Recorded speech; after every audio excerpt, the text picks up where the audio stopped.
Kalian atur-atur masalah anak ini. Berapa banyak orang 10 tahun ingin punya anak, tak punya anak. Kalian nikah Januari, April punya anak. Alhamdulillah. Apa pula alhamdulillah? 4 bulan hamil punya anak, alhamdulillah.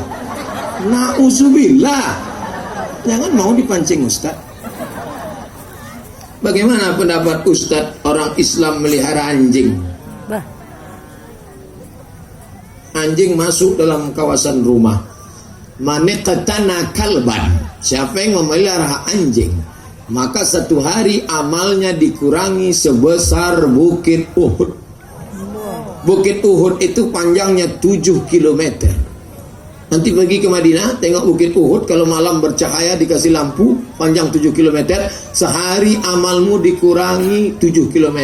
Sedangkan amalmu sehari sebesar bisul. Jadi tiap hari amalmu min. Dua, malaikat lama tak turun ke rumah Nabi. Waktu turun surat Ad-Duha, Nabi bertakbir. Itulah kenapa orang singkel kalau khatam kaji baca Wad-Duha pakai tak. La ilaha illallah wallahu akbar. Bismillahirrahmanirrahim. Wad-Duha. Kenapa sebelum baca Wad-Duha bertakbir? Karena Nabi bertakbir senang hati turun surat Ad-Duha. Lama surat Ad-Duha tak turun. Kenapa? Karena ada bangkai anak anjing di bawah tempat tidur. Datang Khawlah mengulurkan batang sapu. Jibril, kenapa lama tak datang bawa wahyu? Kami lama tak bawa wahyu karena ada bangkai anak anjing. Kami tak masuk ke rumah kalau ada anjing. Malaikat rahmat tak masuk ke rumah kalau ada anjing. Tapi yang tak masuk itu malaikat rahmat. Malaikat maut masuk. Kalau malaikat maut tak masuk, udah lama aku beli anjing herder. Beli gak 10 biji. Asal datang malaikat maut, au. Jangan kalian potong video aku menggunggu.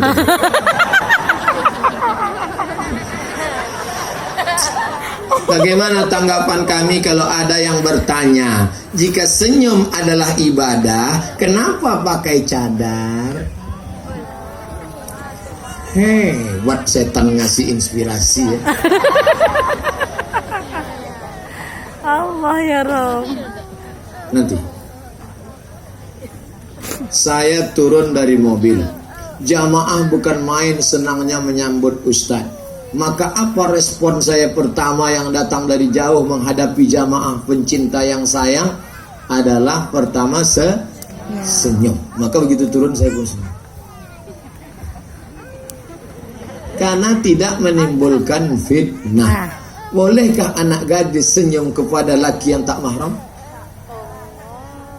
Kalian sedangkan rambut aja bisa menimbulkan fitnah, apalagi senyum. Jangan kalian sembarangan senyum. Mungkin kalian tak apa-apa, mereka panas dingin. Oleh sebab itu makna senyum di sini adalah laki-laki sama-sama laki-laki. Perempuan dengan perempuan melihat wajahnya boleh apa tak boleh?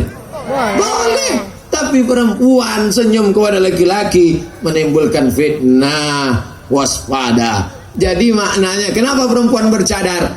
Cadar ajaran Islam. Yang tak bercadar berjilbab pun ajaran Islam. Dua-duanya ajaran Islam. Jangan ejek perempuan bercadar. Perempuan bercadar kau ejek, tapi perempuan pakai rok pendek kau diam. Perempuan bercadar kau ejek, perempuan tak pakai baju kau diam. Otakmu sungsang. Cadar ajaran Islam. Nanti kalau ada perempuan bercadar diejek, kenapa kau bercadar? Jawab, hai perempuan bercadar, dengan lembut, jangan marah. Kami bercadar bukan menjaga hidung kami. Kami bercadar bukan jaga pipi kami. Kami cadar bukan jaga bibir kami. Kami bercadar menjaga mata lakimu yang gatal. Oleh sebab itu bukan halangan perempuan bercadar untuk senyum ke wajah saudaranya, untuk bermusafahah sesama mahramnya, Akan tetapi senyum kita laki-laki, kata Nabi, tabassumika, ka laki-laki, fi wajhi akhika, ke wajah saudaramu, sedekah. Kalau bisa kau kasih duit untuk pembangunan menara masjid.